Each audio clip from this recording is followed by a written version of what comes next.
مخاطبین از رسانه پشت ماجرای فیلم استاندار سابق یادتونه تیم میگه که منم داشتونی رو وای گلزار جابجا کرد. مخاطبین از رسانه پشت پرده سلام. امروز قصد داریم که یه قسمت دیگه ای از معمای بازداشت و دستگیری روح‌الله اعظم توسط نهادهای امنیتی ایران رو با هم دیگه بررسی بکنیم. خیلی از افراد و خیلی از اشخاصی که به روح‌الله اعظم نزدیک بودن توی این 2-3 روز گذشته با رسانه‌های مختلف مصاحبه کردن، صحبت کردن و این صحبت‌ها یک سری پازل‌ها رو کنار هم دیگه میذاره که قطعاً قضاوتش میتونه با خود شما باشه. قبل از اینکه این مستند رو من آغاز بکنم، یه تیکه از فیلمی که هولوش 2 سال پیش صدا و سیما ایران پخش کرد و یک کد جالب رو داد که بی ربط به بازداشت روح‌الله اعظم نیست رو با هم دیگه ببینیم. بیایم من این پازل رو برای شما آغاز میکنم. تمامی این مهره‌ها برای ایجاد التهاب در خیابان‌های تهران توجیه شده بودند و شاید دور نباشد روزی که شخصی که در بین این افراد نفوذ داشته است به تهران بیاید و از جزئیات دستورات امریکایی‌ها برای قائله 12 سال پیش بگوید.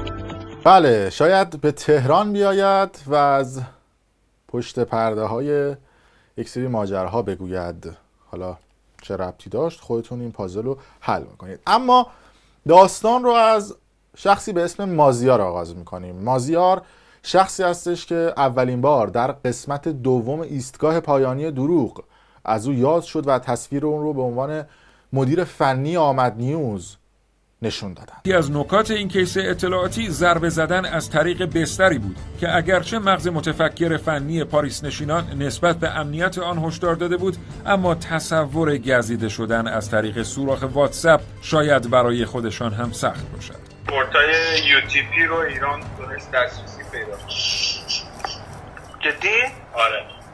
تنها پورتی که ایران نمیتونست دسترسی پیدا کنه پورتای UTP بود که اونم دیگه پیدا کرد. بله، صحبت‌های مازیار رو دیدید که در ایستگاه پایانی دروغ منتشر شد. مازیار رفت با تلویزیون‌های آمریکایی مصاحبه کرد، با شهرام همایون مصاحبه کرد و یک سری توضیحات جالب داد، در حالی که چند ماه پیش سام محمودی سرابی در مصاحبه‌ای که با من انجام داده بود خودش رو سهامدار اصلی رسانه آمد نیوز میدونست. حالا آقای مازیار سندی رو منتشر میکنه که میبینید روی تصویر که میگه که او مدیر آمد نیوز بوده و روح‌الله اعظم هم رئیس آمد نیوز هستش و خودش رو به عنوان نفرات اصلی آمد نیوز معرفی میکنه. در آمد نیوز تخصص من کارهای فنی بوده بیشتر. آمد نیوز من مدیر هستم، روح‌الله اعظم پرزیدنت یعنی رئیس و خانم زم هم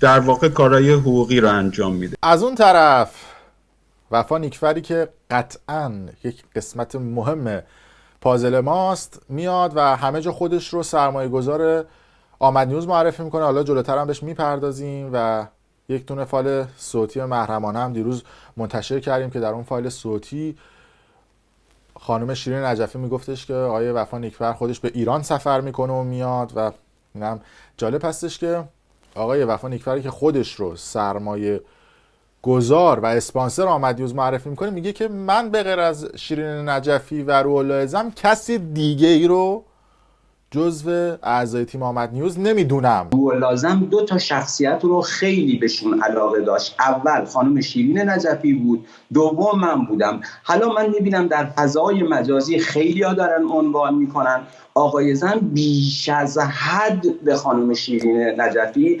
اعتماد داشت که من موندم که این مازیار پس این سند رو نشون داده. این آقایی که خودش رو به عنوان سرمایه گذار معرفی میکنه چی داره میگه؟ ببینید. اسپانسری ما ندیدیم از آقای نیکفر. آقای نیکفر با اینکه میدونست شبانه روز من کنار روح‌الله هستم هنوز به من زنگ نزده یه همدردی بکنه بگه چی شده. کدوم اسپانسر؟ ادمینای ما هنوز پول نگرفتن. همین مسعود الان باهاش مصاحبه کردیم ازش سوال کنیم 2 ماه حقوق نگرفته. کدوم اسپانسر؟ ما داشتیم با جیب خالی داشتیم با ناخن سنگ میتراشیدیم. هر جا رسیده داخل هر کانال یه کت شلوار کراوات میپوشه من اسپانسرم. کدوم اسپانسر؟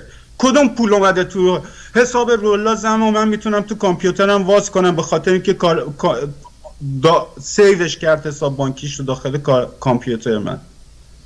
کدوم پول از آقای نیکفر برای آمدنی؟ پس اینی که در یکی از برنامه رولا گفته بود ما $1,000,000 برای تأسیس تلویزیون داریم، اون چی بود پس؟ آقا کو؟ یک سند آقای نیکفر نشون بده که من به رولازم پول دادم، اینقدر پول دادم. کدوم هر رولازم اصلا از این شوکه شد که رفت عراق. از اپریل امسال یعنی سال 2019 رسما اعلام کردم که اونم توی فضای مجازی میتونن مردم ببیننش که اسپانسر آقای رولا زم هستم، ولی آقای زم حدوداً 12,000 یورو پول داشتن ایشون. رولا وقتی رفت به عراق، شما که میگه حساب بانکیش دست شما بود، چقدر تو حسابش پول بود؟ 300 یورو. حالا این وفا نیکفر رو داشته باشید، جلوتر باش کار داریم. اما همین وفا نیکفر یک دونه دعوتنامه جعلی و با مشکل برای رولا زم ارسال میکنه که بره استرالیا.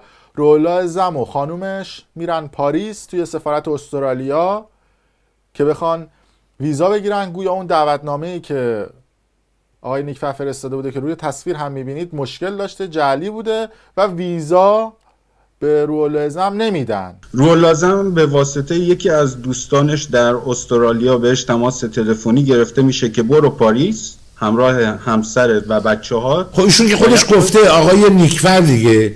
بله. اون برگه رو، ویزای رولا رو درست کنه، که ویزای رولا رو برای استرالیا درست کنه. بله. وکیل اون برگه رو میفرسته برای یه برگه میفرسته برای رولا که رولا بلند شو روز دوشنبه برو به سفارت استرالیا در پاریس و رولا با سکیوریتی و با شما راه میافتین میرین سفارت استرالیا در پاریس. شما و یکی از سکیوریتی های رولا دم در وای میسین، رولا میره تو، از بالا پلیس دیگری به این پلیس که پیشش نقشه ها عملی میشه و سر به زنگا شیرین نجفی زمانی که رولا زم در پاریس بوده زنگ میزنه، میگه آقا بیا یه پولی گرفتیم از آقای آیت الله سیستانی، باشه 15 میلیون یورو ناقابل که همش هم 500 یورویی خشک بوده. و گفتم دیگه رولا زم یا ضعف پول داره یا ضعف یه چیز دیگه، نمیدونم شاید اصلا اینطوری میشه و وسوسش میکنن. البته اینا تئوریایی هستش که مازیار تعریف میکنه، نه رسانه پشت پرده اینا رو تایید میکنه نه تکذیب. ببینید فقط متوجه شدم که شیرین در واقع بهش گفتش بیاتش عراق. شیرین زنگ زد و شروع کرد که همیشه به رولا میگفت دادا، گفت دادا بلند شو بیا و فلان و این چیزا. بعد یه دفعه من گوش عصبانی شدم، به حالت البته همکاری یا شوخی گوشی رو از رولا کشیدم، گفتم شیرین تو انگار حالت خوب نیست، مخت 5 کار میکنه تو. بعد گفت نه دادا خیالت راحت، من همه تدارکات رو دیدم و فلان و این چیزا، دادا باید بیاتش اینجا، آیت الله سیستانی فقط میخواد با رولا. در واقع 1 ماه قبل شیرین مشرق نیوز زد که ما شیرین رو دستگیر کردیم. رولا ساعت 6 صبح منو از خواب بیدار کرد، گفت مازیار دسترسی های شیرین رو ازش بگیر. شیرین رو گرفتن، مشرق نیوز زد، اسکرین شاتش رو رولا برای من فرستاد.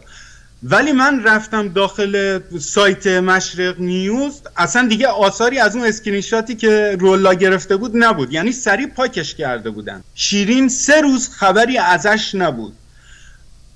حال من و روح‌الله رو باید میدیدین. خب به هر حال من بیشتر ناراحت روح‌الله بودم، چون بیشتر به اون فشارا بیشتر به اون بود تا به من یا به باقی. پس میشه فکر کرد شیرین رو از اون مقطع اینها در اختیار گرفتن. آفرین. من اینو حاضرم نمیدونم حاضرم هر جایی بگم که این اتفاق افتاده و شیرین 1 ماه دست اینا بوده و به قول یکی از بچه‌هایی که من باهاش مشورت کردم از ادمینای آمد نیوز، بعید نیست اصلا ایران باشه شیرین تو این 1 ماه. بازداشت نشدم، چون اگر بازداشت میشدم مرتب با دوستانم صحبت نمی کردم. من حتی آخرین بار در ترکیه بودم و با دوستانی که در ترکیه بودم کاملا مطلع هستن.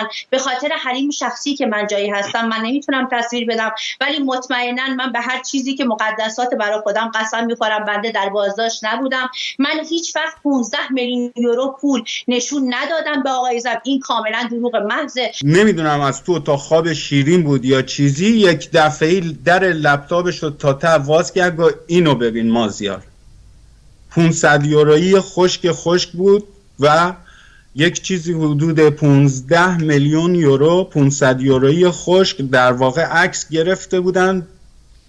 شیرین فرستاد تو واتساپ روی کامپیوتر رولا و رولا اینو نشون من داد، گفت مازیار بودجه آمد نیوزم خدا رو شکر رسید. حالا شیرین میگفت رولا باید بیاتش اینجا، چون من با پاسپورت جعلی وارد خاک عراق شدم، رولا باید بیاد این پولو با خودش ببره فرانسه یا بزنه به حساب خودش و باید با آیت الله سیستانی هم مصاحبه کنه هم قرارداد بنویسه.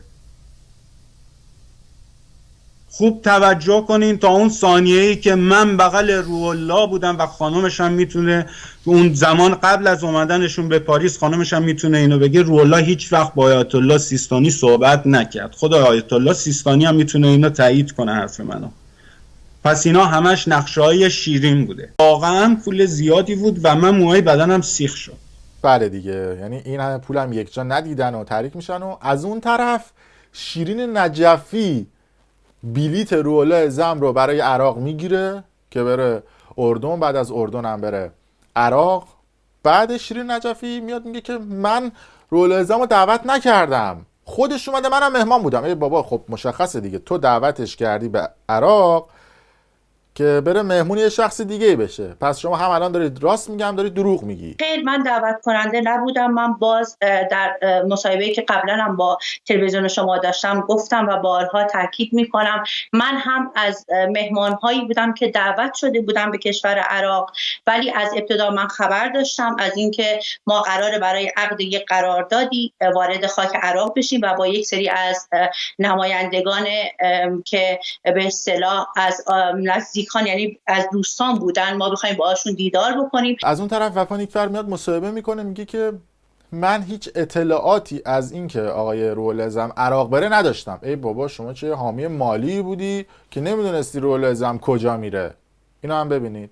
من در خصوص سفر آقای زم هیچ گونه اطلاعاتی ندارم که بتونم به شما بدم چه روزی ایشون رفته. من آقای مازیار رو یک جلسه بیشتر با ایشون برخورد نداشتم، ولی هیچ زمان آقای زم نظر مثبتی نسبت به ایشون نداشتن که یک جلسه خصوصی من و روح الله و شیرین با هم بودیم که شیرین الان بهتر شهادت بده که روح الله زم چه برداشتی نسبت، چه دیدگاهی رو داشت. پس داستان چی شد؟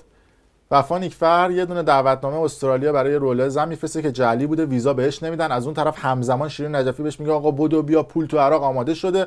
میاد عراق و از اون طرف یه نکته جالبی وجود داره. وفا نیکفر از دید روح‌الله زم اصلا اعتباری نداشته، اما نکته جالبی که وجود داره، شیرین نجفی در تمام مصاحبه‌های خودش هی اصرار میکنه که با یک سری دوستان در عراق دیدار داشته. بعد یه جای سوتی میده، میگه قرار بوده که برن آیت الله، یه آ میگه، یعنی میخواد بگه آیت الله سیستانی، یه آ میگه بعد میخوره میگه یه سری از دوستان. ما قراره برای عقد یک قراردادی وارد خاک عراق بشیم و با یک سری از نمایندگان که به اصطلاح از نزدیکان، یعنی از دوستان بودن، ما بخوایم باهاشون دیدار بکنیم. من قبل از آقای زم وارد عراق شده بودم و آخرین باری که من با آقای زم دیدار داشتم یک شنبه شب بوده، من ایشون رو دیدم و تا ساعت 12 شب به وقت عراق منتظر ایشون بودم که ایشون به حرم رفته بودن و دیگه موفق نشدم بعد از اون ایشون رو ببینم، چون شهری که من در اونجا ساکن بودم برنامه‌ریزی شده بود و همچنین آقای زم شهر دیگه‌ای بودن، یعنی آقای زم نجف بودن ولی من در یک شهر دیگه‌ای، یعنی در کربلا بودم اون وقت. دیگه شیرین نجفی هم تایید کرد که روح‌الله زم تو عراق دیده. از یه طرف دیگه BBC میاد میگه که نه، روح‌الله زم به محض اینکه هواپیماش نشسته تو عراق نذاشتن از هواپیما پیاده بشه، دستگاه اطلاعات امنیتی عراق گرفتنش، تحویلش دادن به بازجوهای اطلاعات سپاه و اصلا این آدم از هواپیما پیاده نشده. و این یعنی اینکه شیرین نجفی هم این فیلم‌ها رو بازی کرده و گفته که آره من اون طرفو دیدم. و تحلیل BBC هم ببینید. اونطور که به من اطلاع داده شده این دستگیری آقای زم نتیجه یک طرحی بوده که بیش از 1 سال تا 1.5 سال روش کار شده بوده، اما دستگاه اطلاعاتی عراق تقریبا 2 روز پیش از بازداشت او از این موضوع خبردار شده بوده با نامه‌ای که دریافت کرده بوده که جهت دستگیری آقای زم، و به این شکل آقای زم از سفارت عراق در پاریس روادید دریافت کرده بوده و با این روادید با هواپیما میره به بغداد و در فرودگاه بغداد وقتی که هواپیما به زمین می‌نشینه مأموران عراقی میان و در داخل هواپیما آقای زم رو نگه می‌دارن تا وقتی که همه مسافران پیاده بشند و سپس او رو میارند و سوار ماشین میکنند و میبرند به محل سازمان اطلاعاتی عراق و در اونجا 36 ساعت آقای زم در اونجا در بازداشت به سر میبره و بازجویی میشه.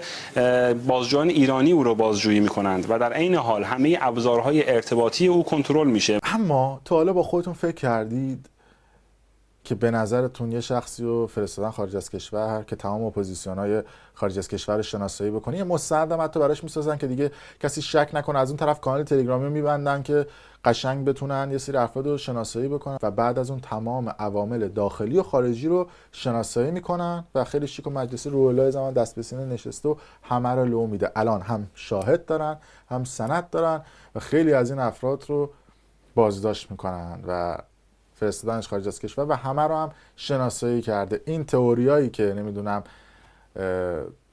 آره پول دیده و نمیدونم این تئوریایی هم که تعریف میشه فکر میکنم همش باد هوا هستش. فقط میخواستم بهتون بگم که این رو هم میتونیم ما احتمال بدیم. بگذاریم. مرسی که تا این لحظه با رسانه پشت پرده همراه بودید.